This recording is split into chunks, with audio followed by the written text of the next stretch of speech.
Mike Tyson, the former heavyweight boxing champion, was no stranger to conflict. But as he cruised into a quiet, scenic town in his black SUV, he wasn't looking for trouble. The sun was setting, casting a golden glow over the rustic streets. Tyson, dressed casually in a hoodie and jeans, was simply passing through, planning to meet an old friend at a small, classic diner known for its good food and welcoming atmosphere. The diner sat on the outskirts of town, a nostalgic slice of Americana. Neon lights buzzed over the entrance, and the smell of grilled burgers filled the evening air. But the peaceful scene was marred by the presence of the Iron Claws, a feared biker gang whose loud motorcycles were lined up outside like a warning.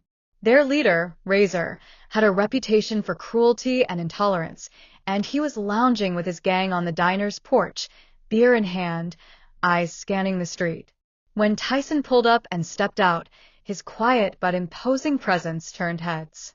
While the locals whispered in admiration, the Iron Claws zeroed in on him. Razor, a wiry man with a scar on his cheek and a permanent sneer, didn't hesitate to make a scene. "Look what we got here," he said, loudly mocking Tyson for the benefit of his crew and the onlookers inside the diner. Tyson ignored the insult and kept walking calmly toward the entrance. Razor got up and blocked his path, jabbing a finger into Tyson's chest and demanding attention. The townspeople, watching through the windows, held their breath. The gang burst into laughter, encouraged by Razor's arrogance. But Tyson, locking eyes with Razor, responded with steady authority. He was just there for a meal and had no interest in trouble. Razor wasn't impressed. The gang began to surround Tyson, ready to provoke a fight. Razor stepped closer, drunk and emboldened, accusing Tyson of thinking he was better than them. Tyson, still composed, warned him again not to escalate things. Jessie, a brave young waitress, stormed out of the diner and shouted at Razor to leave Tyson alone. Her voice only irritated him more. Razor declared the town his own and made it clear that outsiders weren't welcome, especially ones who refused to be intimidated. Tyson's posture shifted subtly, his body calm but coiled with energy, his hands loose at his sides. His voice took on a sharper tone as he gave one final warning: walk away.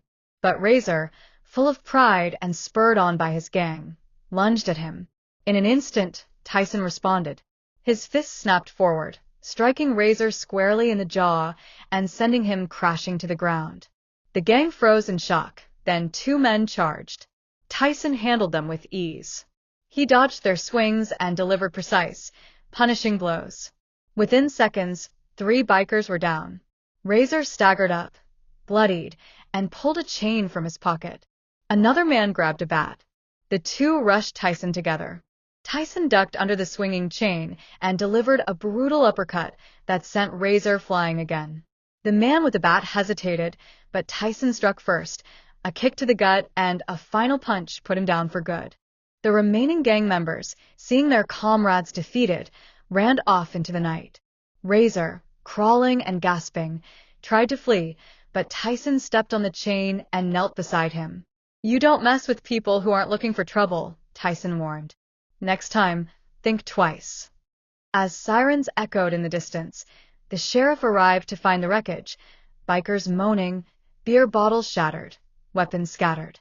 He nodded to Tyson with gratitude.